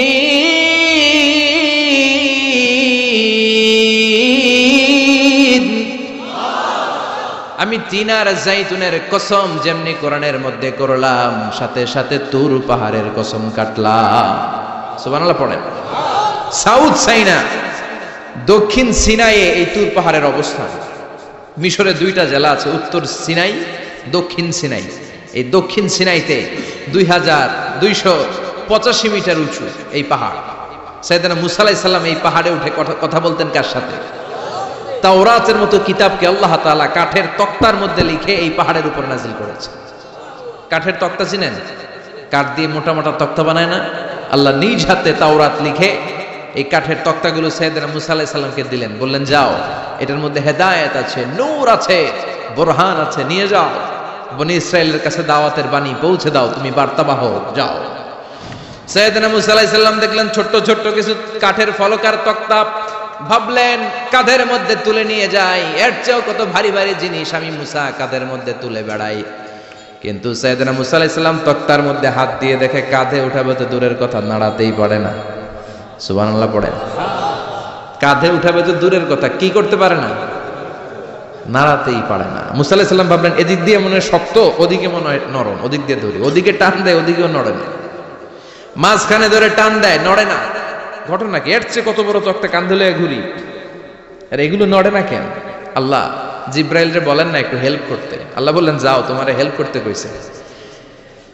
মুসা আলাইহিস সালাম বললেন ভাই জিব্রাইল তুমি এদিক দিয়ে ধরো, আমি ওদিক দিয়ে ধরি।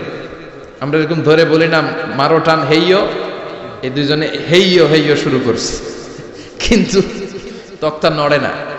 মুসা আলাইহিস সালাম বললেন চলো পজিশন চেঞ্জ করি, তুমি এদিকে আমি ওদিকে, মারো টান, আরো জোরে, কিন্তু তক্তা নড়ে না।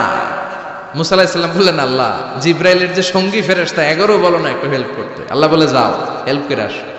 এবার সবাই মিলে মারো টান, আরো জোরে, গায়ে যত জোর আছে।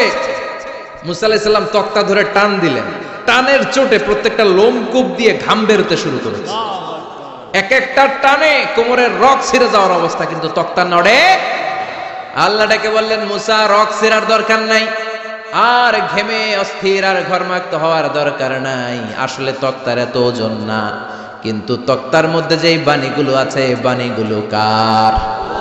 এটা আমার বাণী রে মুসা, এগুলো আমার কথা, এগুলো আমার দেওয়া কিতাব, এগুলো সাধারণ দুনিয়ার বাণী নয়, সাধারণ কথা নয়। এই জিনিসটা বোঝাবার জন্য তক্তার ওজন আমি বাড়িয়ে দিয়েছি। এবার ফেরেশতার সাহায্যের দরকার নাই, নিজেই টান দাও, দেখবা উঠাতে পারবা। সাইয়েদনা মুসা আলাইহিস সালাম এখন দেখে টান দিয়ে কাঁধে নেওয়া যায়। সুবহানাল্লাহ পড়েন।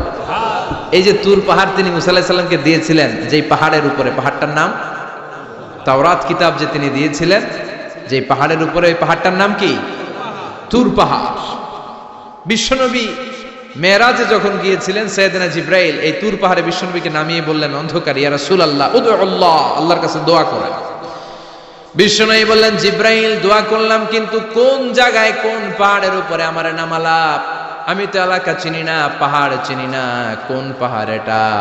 সাইয়েদনা জিব্রাইল বললেন, নবী, হাদিহি জাবালু মুসা তুরে সাইনা, এটা আপনার ভাই মুসার পাহাড়, তুর পাহাড়। সুবহানাল্লাহ।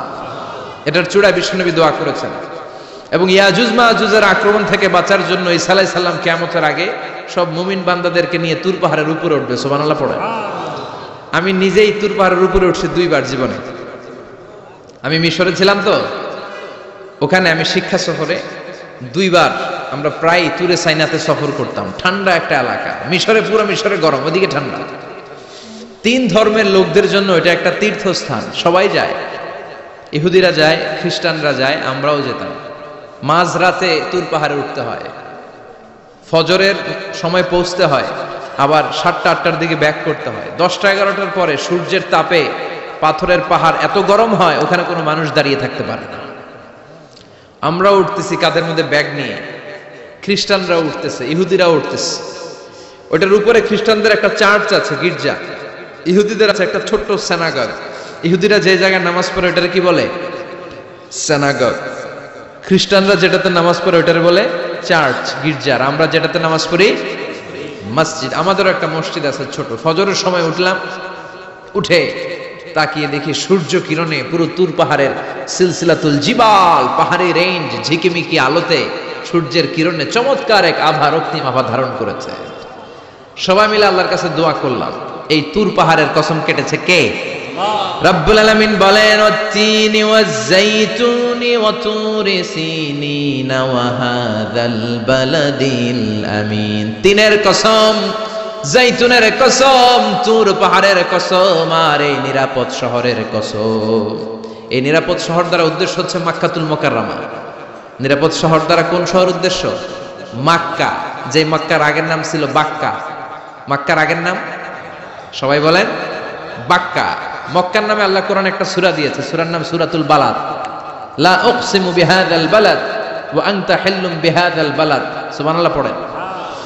আবার এই শহরের নাম দিলেন আল্লাহ উম্মুল কুরা, জনপদ সমূহের মা। এই শহরের মধ্যে যারাই প্রবেশ করবে নিরাপত্তা দিবে কে? আবার এই শহরের মাঝখানে আল্লাহ এমন একটা ঘর তৈরি করেছে, গোটা বিশ্বের সব মুসলমান ওই ঘরের দিকে মাথা নুইয়ে সিজদায় লুটিয়ে পড়ে। সুবহানাল্লাহ পড়েন। ইন্না আউওয়ালা বাইতি উদিআ লিন-নাস লাল্লাযী বিবাক্কাতা মুবারাক। এই কাবা ঘরকে কেন্দ্র করে প্রতিদিন 120টা রহমত নাজিল হয়। চিল্লায় বলেন তো কয়টা?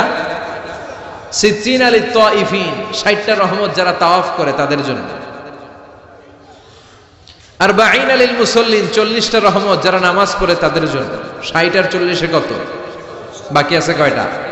ওয়ালা 20 লিন-নাযিরিনা ইলাল কাবা, বাকি 20টা রহমত যারা তাওয়াফও করে না, নামাজও পড়ে না, শুধু কাবার দিকে তাকিয়ে থাকে। সুবহানাল্লাহ পড়েন। আবার কাবার 4টা কর্নার আছে, একটা কর্নারের ভেতরে একটা পাথর আছে, এটাকে বলে ব্ল্যাক স্টোন কর্নার। হাজরে আসওয়াদের পাথর, এই পাথরে যেই চুমো দেয় পাথর ওই চুমো দানকারীর জীবনের সব গুনাহ টেনে শুষে সব নিয়ে যাবে। কিয়ামতের দিন আল্লাহ হাজরে আসওয়াদের দুইটা ঠোঁট দিবেন, দুইটা চোখ দিবেন, আর দাঁড় করিয়ে দিবেন। আল্লাহর সামনে দাঁড়িয়ে দাঁড়িয়ে হাজরে আসওয়াদ সুপারিশ করবে। আল্লাহর কাছে বলবে, আল্লাহ এই লোকটা আমারে চুমো দিয়েছে, তার জন্য জাহান্নামের আগুন হারাম করে দাও। এই হাজরে আসওয়াদ পাথরের জন্য আমরা চুমো দিতে পারি, আল্লাহ তৌফিক দাও। জোরে বলেন আমিন। এই নিরাপদ শহরের কসম, শহরটার নাম মক্কা। চিল্লায় বলেন শহরটার নাম। এটার মাঝখানে একটা ঘর আছে, আল কাবা আল মুশাররাফা। লক্ষ লক্ষ মানুষ এই কাবা কেন্দ্রিক প্রতিদিন ছুটতে থাকে।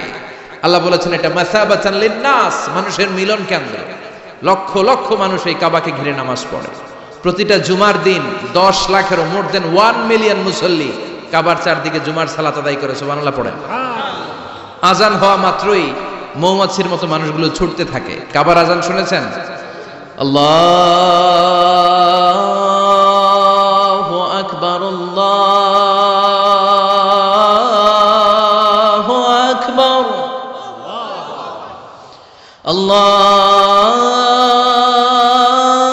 আল্লাহু আকবার, আল্লাহু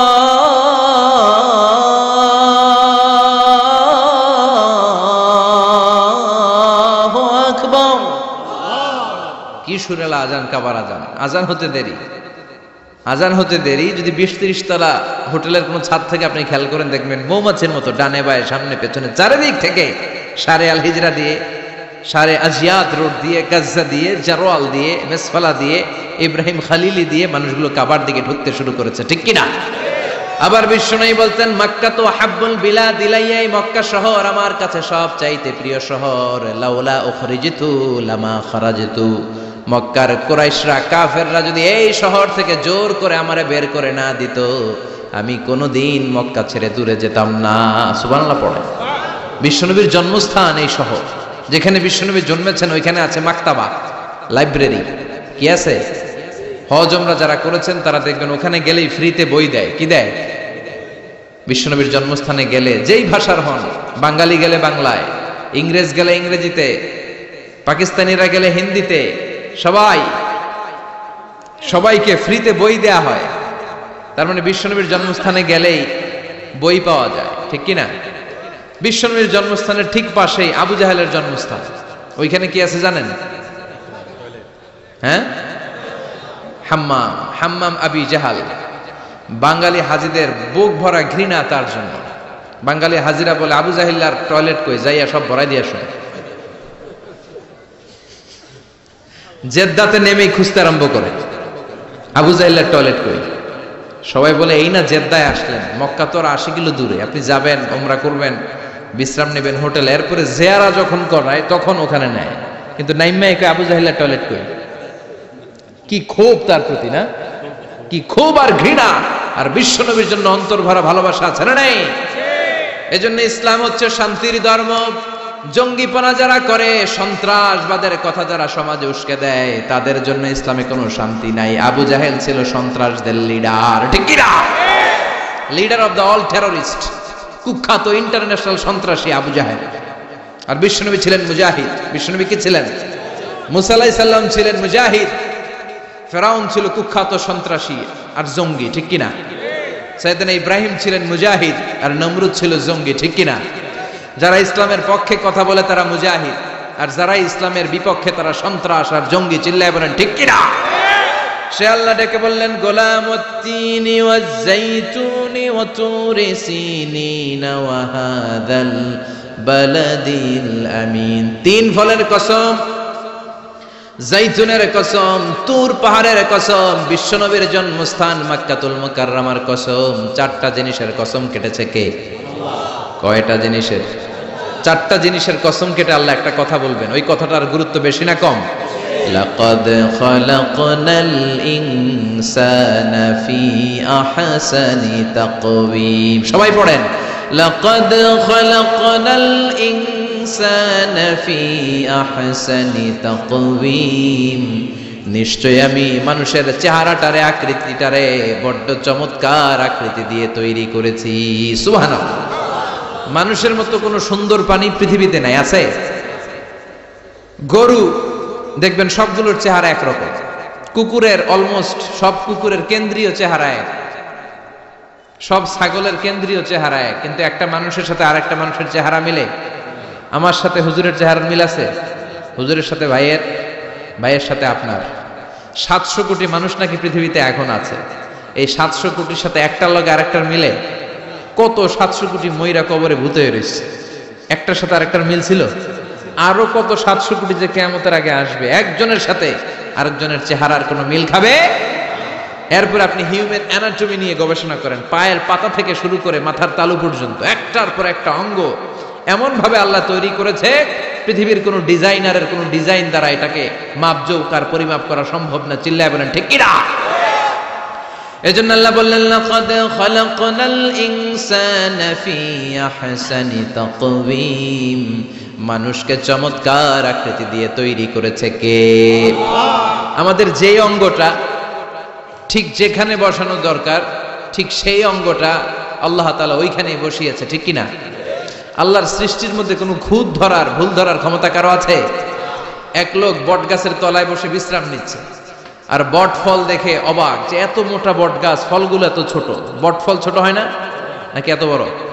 আর পাশেই ছিল কুমড়া গাছ, লাউ গাছ। আল্লাহরে গালে দিতেছে, আল্লাহর কি রুচি! চিকন চিকন কুমড়া গাছ, চিকন চিকন লাউ গাছ, এত বড় ফল, আর ইয়া মোটা বট গাছ, এতটুকু ফল। আল্লাহরে গালি দিতে দিতে ঘুমায় গেছে। আল্লাহরে গালি মারতে মারতে কখন যে ঘুমায় গেছে নিজেও জানেন। হঠাৎ একটা বট ফল পড়ছে একেবারে নাকে, লাফ দিয়ে উঠেছে, উঠে দেখে নাক দিয়ে রক্ত বেরোচ্ছে, ব্লিডিং। নাকের রক্ত মুছে আর পড়তে আরম্ভ করছে আলহামদুলিল্লাহ। কি পড়ে? মনে মনে কয়, আল্লাহরে কেন গালি দিলাম? ওই কুমড়া যদি এইখানে হইতো, ওই লাউ যদি এইটার উপরে হতো, কুমড়া যদি একটা নাকের উপরে পড়তো, আমি নিজেই কুমড়া হয়ে যাইতাম, ঠিক কি না? সুবহানাল্লাহ পড়েন। মা খালাকতা হাযা বাতিলা, এমনি এমনি আল্লাহ কিছু বানায় নাই, যেখানে যেটা যতটুকু দরকার সেটা করে দিয়েছে কে? চোখ যেখানে থাকা দরকার চোখ দিছে কে? নাক যেখানে দরকার নাক দিছে কে? চোখ কান এদিকে না হয়ে যদি অন্যদিকে হইতো সুবিধা হইতো? চোখ দুইটা মনে করেন এদিকে নাই, আছে এদিকে, এদিকে একটা চোখ, এদিকে, সুবিধা হইতো? খাওয়ার সময় আমরা প্রথমে দেখি, নাক দিয়ে শুকি, তারপরে মুখে মারি, ঠিক কি না?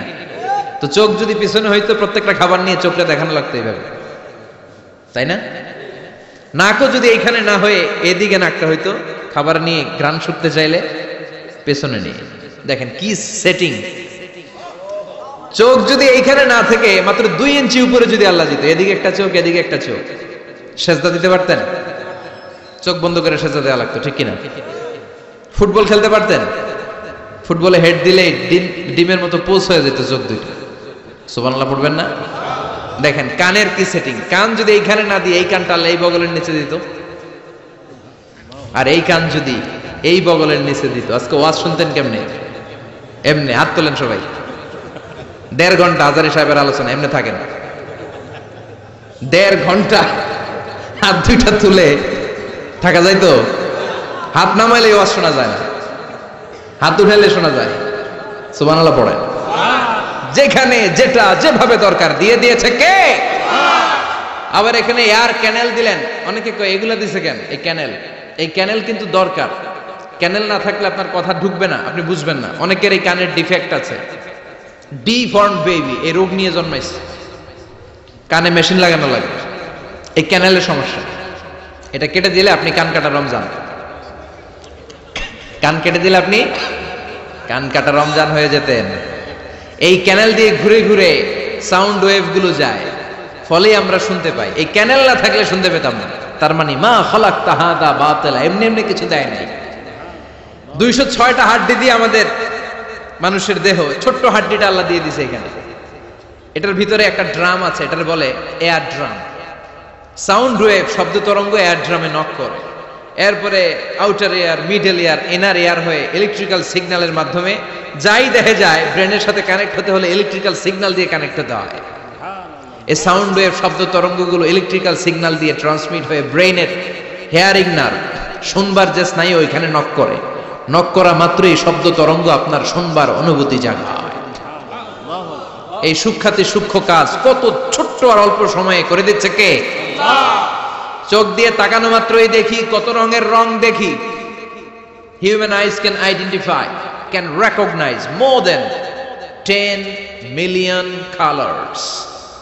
আমার কথা না, চক্ষু বিশেষজ্ঞদের কথা। মানুষের চক্ষু 10 মিলিয়নেরও বেশি রং, 1 মিলিয়নে 10 লাখ, 10 মিলিয়নে 1 কোটি, 1 কোটিরও বেশি ধরনের রং এই চোখ শনাক্ত করতে পারে। সাইজ মাত্র 2 মিলিমিটার, ছোট্ট এই চোখ দিয়ে এত কিছু দেখার সুযোগ দিয়েছে কে? এই দুটি চোখ দিয়েছি বলে দেখো যে কত অপরূপ নয়নাভিরা, খেতে খামারের জুড়ায় জ্বালা বিধুরধু, তোমার দেয়া চোখের শুকুর জানাবো তার ভাষা কই, যতই দেখি ততই যেন পলক ছাড়া চেরই। সুবহানাল্লাহ পড়ে, যতই দেখি ততই যেন পলক ছাড়া চেরই। এভাবে আমাদের দেহের প্রতিটি অঙ্গ সেটআপ করেছে কে? আল্লাহু আকবার। এজন্য রব্বুল আলামিন বলেন, লাকাদ খালাকনাল ইনসানা ফি আহসানি তাকওয়িম, আমি মানুষকে সবচাইতে সুন্দর আকৃতিতে তৈরি করেছি। সুবহানাল্লাহ। আমরাই শুধু মাথা উঁচু করে দাঁড়াতে পারি, গরু এরকম মাথা উঁচু করে দাঁড়াতে পারে? গরুর মাথা নিচে, ছাগলের মাথা নিচে, সবার মাথা নিচে। মানুষই 2 পায়ে ভর করে শির দ্বারা, মানে স্পাইনাল কর্ডের উপর টান টান হয়ে মাথাটা উঁচু করে এইভাবে দাঁড়ায়। পৃথিবীতে একটাই সৃষ্টি, এজন্য আল্লাহ সৃষ্টির নাম দিয়েছে আশরাফুল, যে মাখলুকাতের কাছে নূরের ফেরেশতাও সেজদা দিতে বাধ্য হয়েছে, ঠিক কিনা? তুমি মাটির আদমকে প্রথম সৃষ্টি করিয়া ঘোষণা করিয়া দিলে শ্রেষ্ঠ বলিয়া, তাই তো নূরের ফেরেশতা করে আদমকে সেজদা, ঠিক কিনা? তাই তো নূরের ফেরেশতা করে আদমকে সেজদা, সবার চেয়ে সম্মান দিলে মাটির আদমকে। আল্লাহু আল্লাহু তুমি জাল্লে জালালুহু, শেষ করা তো যায় না গে তোমার গুণগান। আল্লাহু আল্লাহু, সুবহানাল্লাহ পড়েন। আশরাফুল মাখলুকাত বানালেন। এত বৈচিত্র্য মানুষকে আল্লাহ দিয়েছেন, বিবেক দিয়েছেন, আবেগ দিয়েছেন, বাক শক্তি, কথা বলার ক্ষমতা। কোন প্রাণীর আছে? সুবহানাল্লাহ কইবেন না? বিবেক দিয়েছেন, আবেগ দিয়েছেন, বাক শক্তি দিয়েছেন, উপলব্ধি করবার মতো ক্ষমতা দিয়েছেন। আশরাফুল মাখলুকাত বানিয়েছেন এই মানুষকে। এই মানুষের মধ্যে আল্লাহ অনেক ক্যাপাসিটি দিয়েছেন। আবার আল্লাহ বললেন, ওয়ামিন আয়াতিহি খালকুস সামাওয়াতি ওয়াল আরদি ওয়াখতিলাফু আলসিনাতিকুম ওয়া আলওয়ানিকুম ইন্না ফি যালিকা লাআয়াতিন লিল আলিমিন। আমার সৃষ্টির মধ্যে অসাধারণ সৃষ্টি, আকাশ এবং জমিন সৃষ্টি, গায়ের রঙের ভিন্নতা, ভাষার ভিন্নতা। সুবহানাল্লাহ। আমরা কোন ভাষায় কথা বলি? কথা বলেন? আপনি কি মনে করছেন সারা ওয়ার্ল্ডে এই ভাষায় কথা বলে? ইন্ডিয়ানরা বলে হিন্দিতে, ইংরেজরা বলে ইংরেজিতে, আরাবিয়ানরা বলে আরবিতে, ঠিক কিনা? আমার দেশের বাইরের প্রথম সফর ছিল 2008-এ। সেই থেকে এক যুগ চলছে এখন সফর। ওই সফর যে কত দরকার ছিল, ওই সফরের আগে এই গ্লোবাল ইসলামকে দেখার সুযোগ আমার হয়নি। মানুষের যে কত ভিন্নতা, কত ভাষায় যে মানুষ কথা বলে। 2008 সালে আমি যখন আমার ইউনিভার্সিটিতে গেলাম, মাগরিবের সালাতের সময় পৌঁছেছি। আজান হওয়ার সাথে সাথে দেখলাম students of more than 100 nationalities, they are coming out from their hostel to offer মাগরিব প্রেয়ার। মাগরিবের আজান দেখলাম হোস্টেল থেকে বিভিন্ন রঙের ছেলেপেলেরা মাগরিবের সালাত পড়ার জন্য বেরোচ্ছে। এক একটার কালার এক এক রকম, এক একটার ভাষা এক এক রকম। আমরা বাংলায় বললে আরাবিয়ানরা বুঝে না, আরাবিয়ানরা আরবিতে বললে ইন্ডিয়ানরা বুঝে না, ইন্ডিয়ানরা হিন্দিতে বললে ইংরেজরা বুঝে না, চাইনিজরা মান্ডারিনে বললে কেউ বুঝে না। চিয়াং ফিয়াং চিয়াং, এগুলো হচ্ছে চাইনিজ ভাষা। ইয়াং শিয়াং দিয়ে যখন কথা বলে কেউ বুঝে না। প্রথম মাগরিবের সালাত পড়ে আমি প্রথম নিগ্রু মানুষ আবিষ্কার করলাম। এর আগে কোনোদিন কালো মানুষ দেখি নাই। সালাম ফিরে ডানে দেখি এক নিগ্রু, বায়ে দেখি আরেক নিগ্রু। আমি মনে করছি কিরামান কাতিবিন। এই নিগ্রু দেখে আমি দিছি দৌড়। সবাই কই দৌড়ান কেন? আমি বললাম এরা কারা? আমারে বলা হলো এরা আপনার বন্ধু। এরা কি? এই কালো লোক নাকি আমার বন্ধু। বললো 5 বছর এই নিগ্রুদের সাথে আপনার থাকতে হবে। 100টারও বেশি দেশের ছাত্র আমরা একসাথে থেকেছি। কারো ভাষা কেউ বোঝে না, কারো গায়ের রঙের সাথে কারো গায়ের রঙের মিল নাই। চিল্লায় বলেন সুবহানাল্লাহ। এজন্য রব্বুল আলামিন বললেন লাকাদ খালাকনাল ইনসানা ফি আহসানি তাকওয়িম, আমি মানুষকে চমৎকার আকৃতিতে তৈরি করেছি। সুম্মা রাদাদনাহু আসফালা সাফিলিন, তারপর মানুষকে আমি আবার নিম্নমুখী করেছি। মানুষের সৌন্দর্যটা সব সময় থাকে না। এই যে যুবক অবস্থায় আমাদের কি সুন্দর চামড়া, কি সুন্দর দেহ, বয়স যখন 70-80 হবে এরকম থাকবে? কথা বলেন না। এই কালো দাড়িগুলো সাদা হয়ে যাবে, বয়সের ভারে মিজানুর রহমান আজহারি নুজ্জ হয়ে যাবে, লাঠি লাগবে তখন। তখন স্টেজে উঠবে, হায়াতে বাসায় থাকলে লাঠি নিয়ে উঠতে হবে। কথা কর। আমার নানা বাইরে দেখতাম গাড়িতে একটা লাঠি রাখতো, মরহুম পীর সাহেব গোলাম সাদেক সাঈদী, গাড়িতে সবসময় লাঠি। এই লাঠি নিয়ে গাড়ি থেকে বেরোতো, লাঠি দিয়ে সিঁড়ি বেয়ে উঠতো, মাঝে মাঝে আমরা ধরেও উঠাতাম। তো উনি কি এরকম ছিল না? একদিন ইয়াং তাগড়া যুবক, রং ধরা যৌবন, জং ধরে শেষ থাকে না। আসফালা সাফিলিন এর দুইটা তাফসীর, একটা হচ্ছে ইলা আরযালিল উমর, সব সময় মানুষ যুবক থাকে না, একটা সময় তারে বৃদ্ধ বানিয়ে দেয় কে? আবার আল্লাহ বুঝালেন মানুষ ভালো হলে অনেক ভালো হয়, খারাপ হলে অনেক খারাপ। মানুষ ভালো হলে ফেরেশতার চেয়ে ভালো, মানুষ খারাপ হলে পশুর চেয়েও খারাপ। কথা বলেন ঠিক কিনা? এক পশু আরেক পশুরে মারে না, এক পশু আরেক পশুরে হত্যা করে না, কিন্তু মানুষ মানুষের মারে কি মারে না? A lion never kills a lion, a dog never kills a dog, an elephant never kills an elephant. একটা হাতি একটা হাতিরে মারে না, কুকুর কুকুরে মারে না, কিন্তু মানুষ মানুষকে মারে কিনা? এজন্য আল্লাহ বললেন লাকাদ খালাকনাল ইনসানা ফি আহসানি তাকওয়িম সুম্মা রাদাদনাহু আসফালা সাফিলিন ইল্লাল্লাযীনা আমানু ওয়া আমিলুস সালিহাতি ফালাহুম আজরুন গায়রু মামনুন। দুই শ্রেণীর মানুষের এই বিপদ নাই, যারা ঈমান এনেছে, সৎ কর্ম করেছে। কার কথা? তবে ঈমানটা হতে হবে নির্ভেজাল। ওই ঈমানে শিরকের কোনো ছিটেফোঁটা থাকতে পারবে? তাহলে ওই ঈমান আপনারে মুক্তি দিবে। চিল্লায় বলেন ঠিক কিনা?